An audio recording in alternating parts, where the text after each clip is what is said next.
এমন একটা বাড়ির কথা ভাবুন তো, যার দেয়াল শুধু রক্ত নয়, সময়ও শুষে নেয়। হ্যাঁ, ঠিকই শুনছেন। চলুন আজ শোনা যাক সেই রক্তমহলের গল্প। এমন এক বাড়ি যা কিনা ঘন কুয়াশার আড়ালে নিজেকে লুকিয়ে রাখে, আর এর গভীর নীরবতার মধ্যে লুকিয়ে আছে এক চরম ভয়ঙ্কর সত্যি। এখানকার লোকেদের মুখে মুখে ফেরে যে এই প্রাসাদের দেওয়াল নাকি রক্তপান করে, কিন্তু আসল সত্যিটা এর থেকেও অনেক বেশি অদ্ভুত আর অকল্পনীয়। মানে এখানে একবার ঢুকলে ভাগ্য আর আপনার হাতে থাকে না, বরং ভাগ্যই আপনাকে নিয়ে খেলা শুরু করে দেয়। তো এই গল্পের শুরুটা হয় ৩ তরুণ চলচ্চিত্র নির্মাতাকে দিয়ে। তারা এসেছিলেন এই কুখ্যাত প্রাসাদের রহস্যটা সবার সামনে তুলে ধরতে, এখানকার কিংবদন্তিগুলোকে ভুল প্রমাণ করতে। কিন্তু তারা এটা জানতেন না যে প্রাসাদটা আসলে তাদের জন্যই এতদিন অপেক্ষা করছিল। এই দলে ছিল মোট ৩ জন। প্রথমজন মায়া, যার চোখে ছিল পুঘার পাওয়ার নেশা। তারপর রেভা, যার মনটা কেন জানি প্রথম থেকেই বিপদের আঁচ পাচ্ছিল। আর সবশেষে ছিল সমীর, তার সব আধুনিক যন্ত্রপাতি নিয়ে একদম তৈরি। কিন্তু সে জানত না তার এই যন্ত্রপাতি অশরীরী প্রমাণ করার বদলে নিজেরাই এক ভয়ঙ্কর সত্যের সাক্ষী হতে চলেছে। তাদের উদ্দেশ্য ছিল একদম পরিষ্কার, প্রমাণ করে দেয়া যে রক্তমহলের সব গল্প আসলে গুজব ছাড়া আর কিছুই না। মায়ার তো পুরা বিশ্বাস ছিল যে তাদের এই অভিযানটাই হবে ২১ শতকের সবচেয়ে বড় প্যারানর্মাল আবিষ্কার। কিন্তু তাদের এই অতিরিক্ত আত্মবিশ্বাসী যে কত বড় ভুল ছিল তা তারা তখনও বোঝেনি। বাড়িতে পা রাখার সাথে সাথেই যেন কোত্থেকে এক ছায়ামূর্তির মতো এক বৃদ্ধা এসে হাজির হলেন, যাকে সবাই দাদি বলে ডাকে। তার গলাটা ছিল শুকনো পাতার মতো খসখসে। তিনি তাদের একটা অদ্ভুত সতর্কবাণী দিলেন, যেটা তারা প্রায় হেসেই উড়িয়ে দিল।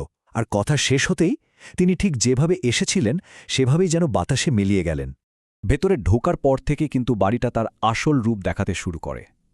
একের পর এক এমন সব অদ্ভুত ঘটনা ঘটতে থাকে যা তাদের যুক্তিবাদী মনে ভয় ধরিয়ে দিচ্ছিল।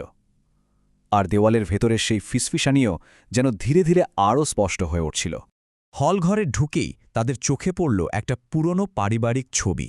অদ্ভুত ব্যাপার হলো, সেই ছবির শিশুদের মুখগুলো এমনভাবে নষ্ট করা যেন কেউ তাদের অস্তিত্বটাই মুছে ফেলতে চেয়েছে। শুধু মায়ের মুখটাই যা একটু স্পষ্ট ছিল, আর তার সেই নিষ্প্রাণ দুটো চোখ মনে হচ্ছিল যেন ক্যানভাসের ভেতর থেকেই তাদের দিকে তাকিয়ে আছে। রেভারের গলাটা ভয়ে কেঁপে উঠল। ওর কেবলই মনে হচ্ছিল ছবির চোখগুলো যেন ওদের পিছু পিছু ঘুরছে। দেওয়ালের ভেতর থেকে যেন কেউ তাদের প্রত্যেকটা পদক্ষেপের ওপর কড়া নজর রাখছে। কিন্তু আসল ভয়টা তো অন্য জায়গায়। তারা খালি চোখে যা দেখছিল, সমীরের হাই ডেফিনিশন ক্যামেরা কিন্তু রেকর্ড করছিল একদম অন্য একটা দৃশ্য। এমন এক দৃশ্য যা তাদের সব ধারণার বাইরে ছিল। পরে যখন ফুটেজটা চেক করা হচ্ছিল, সমীরের তো ভয়ের রক্ত জমে গেল। ভিডিওতে একদম স্পষ্ট দেখা যাচ্ছে যখন তারা করিডোর ধরে হাঁটছিল, একটা লম্বা অদ্ভুত দেখতে ছায়ামূর্তি নিঃশব্দে তাদের ঠিক পেছনে ছিল। তখনই তারা বুঝতে পারল এই বাড়িতে তারা একদমই একা নয়। আর এরপরেই গল্পটা তার সবচেয়ে ভয়ঙ্কর মোড়ে পৌঁছায়। এখানেই তারা সেই জায়গার মুখোমুখি হয় যেখান থেকে এই বাড়ির সমস্ত অশুভ শক্তির জন্ম। আর সত্যি বলতে, যেখান থেকে ফেরার আর কোনো পথই খোলা নেই। সেই দাদির নিষেধ সত্ত্বেও তাদের কৌতূহল তাদের টেনে নিয়ে গেল সেই লাল দরজার সামনে। বাড়ির অন্য সব দরজা পুরনো আর ভাঙাচোরা হলেও এই দরজাটা ছিল একদম নতুনের মতো, যেন তাদের জন্যই এতদিন ধরে অপেক্ষা করছিল। মায়া যেই না দরজার হাতলে হাত রাখল, সঙ্গে সঙ্গে পুরো পরিবেশটাই যেন বদলে গেল। ঘরের তাপমাত্রা হুট করে হিমাঙ্কের নিচে নেমে আসলো, আর দরজার নিচ থেকে পচা রক্তের মতো গন্ধওয়ালা কালো আঠালো এক ধরনের তরল বেরিয়ে আসতে লাগল। তারা ভয়ে সেখান থেকে দৌড়ে পালায়। কিন্তু বাড়ি থেকে বের হওয়ার কোনো উপায়ই ছিল না। প্রধান দরজা, পেছনের দরজা, এমনকি জানালাগুলো এমনভাবে বন্ধ হয়ে গিয়েছিল যেন সেগুলো দেওয়ালেরই একটা অংশ। তারা বুঝতে পারল তারা আটকা পড়ে গেছে। আর ঠিক সেই মুহূর্তে এক শিশুর খিলখিল হাসির শব্দে পুরো বাড়িটা কেঁপে উঠল। তবে এটা কোনো সাধারণ হাসি ছিল না, এর মধ্যে ছিল একটা অশুভ খেলার আমন্ত্রণ। এমন এক খেলা যার শেষটা হলো চিরকালের জন্য এই বাড়িতে বন্দী হয়ে যাওয়া। এই পর্যায়ে এসে তারা বুঝতে পারল যে তারা কোনো সাধারণ ভূতের পাল্লায় পড়েনি, বরং এক ভয়ঙ্কর ফাঁদে আটকা পড়েছে। এই বাড়ির নিয়মকানুন বাইরের জগৎ থেকে সম্পূর্ণ আলাদা। পালানোর রাস্তা খুঁজতে খুঁজতে তারা একটা গোপন দরজা খুঁজে পায়। সেই দরজা দিয়ে তারা একটা বেসমেন্টে পৌঁছায়, যেখানে সারি সারি পরে শয়ে শয়ে মাটির পুতুল সাজানো। আসলে প্রত্যেকটা পুতুল ছিল এই বাড়ির এক একজন শিকারের জীবন্ত সমাধি। আর তখনই তারা সবচেয়ে ভয়ঙ্কর জিনিসটা দেখতে পায়। একটা ছোট টুলের ওপর রাখা ছিল আরও 3টি নতুন পুতুল, যেগুলোতে মায়ার জ্যাকেটের একটা বোতাম, র্যাভার স্কার্ফের এক টুকরো সুতো আর সমীরের শার্টের ছেঁড়া অংশ লাগানো ছিল। তারা সাথে সাথে বুঝে গেল এরপর তাদের পালা। ওখানেই তারা একটা পুরনো রেজিস্টার খুঁজে পায়।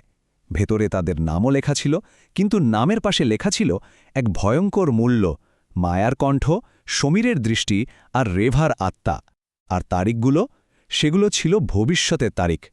তখনই তারা বুঝতে পারল এই বাড়ি আসলে জীবন কেড়ে নেয় না, বরং জীবন কাটানোর সুযোগটাকেই কেড়ে নেয়। এটা তাদের ভবিষ্যৎ চুরি করে নিচ্ছে, তাদের শরীরকে এখানে আটকে রেখে তাদের বেঁচে থাকার সময়টুকু শুষে নিচ্ছে। গল্পের শেষটা সত্যিই খুব মর্মান্তিক, কারণ রক্তমহলের এই অভিশাপের কোনো শেষ নেই। এটা একটা অন্তহীন চক্র, যা নতুন শিকার এলেই আবার নতুন করে চলতে শুরু করে। যখন জ্ঞান ফিরল, মায়া নিজেকে সেই লাল দরজার ঘরে আবিষ্কার করল, কিন্তু আয়নায় সে নিজের তরুণ মুখের বদলে দেখতে পেল সেই বৃদ্ধা দাদির প্রতিবিম্ব। বাড়িটা, তার যৌবন, তার স্বপ্ন, তার সময়, সবকিছু মাত্র এক রাতের মধ্যেই কেড়ে নিয়েছে। সে নিজেই এখন এই বাড়ির নতুন তত্ত্বাবধায়ক, এই অভিশাপের নতুন বাহক। ঠিক পরের দিন সকালে মায়া জানালা দিয়ে বাইরে তাকিয়ে দেখে আরেকটা গাড়ি এসে থেমেছে। সেই গাড়ি থেকে তার আর তার বন্ধুদের মতোই 3জন উৎসাহী তরুণ তরুণী নামছে, হাতে নতুন ক্যামেরা আর চোখে একরাশ স্বপ্ন নিয়ে। চক্রটা আবার শুরু হতে চলেছে। মায়া দরজা খুলে তাদের স্বাগত জানায়। তার মুখ দিয়ে এখন সেই একই কথা বেরিয়ে আসে যা সে প্রথম দিন দাদির মুখে শুনেছিল। এই কথাগুলো কিন্তু শুধু একটা আমন্ত্রণ নয়, এটা একটা অন্তহীন অভিশাপের ঘোষণা, যা প্রজন্ম থেকে প্রজন্মান্তরে চলতেই থাকবে।